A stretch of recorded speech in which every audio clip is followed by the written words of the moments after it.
अस्सलाम वालेकुम। वालेकुम अस्सलाम। वे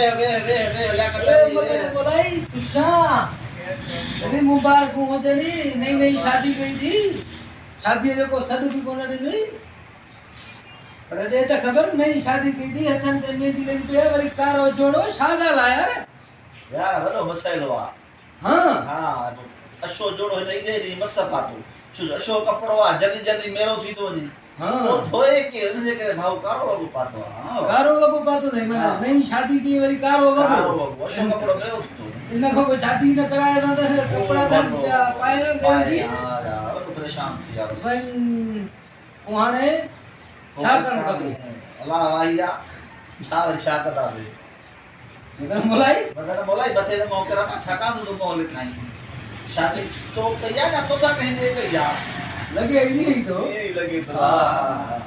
परेशान थी और बाजो इन दौर में हकीकत में तो शादी न कजे तो पतो ये दुकान ते कर तू वडो हुंदा इन जे करे भत शादी न कयो जी वाला शादी कयो दाद ने भागा भत तो न कयो एकड़ो पासे ते वञो। हां या वाह या पॉइंट पॉइंट हां एक तो शादी न कयो गरीबत आ जी शादी कयो दादा ने भागा भत तो न कयो भत कहीं वो परेशान रहे ना नाने हां कर तो काढ होला जी ये हाल है कल तू हेठ के बैठो कारो जोड़ो पाई बैठो बढ़िया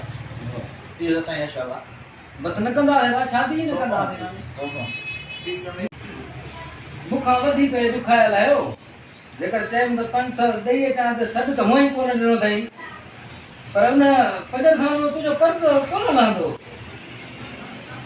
पर जेको चीतो है वो कीतो है। शमी बाबा सीखे सब्सक्राइब कयो आई लाइक कयो।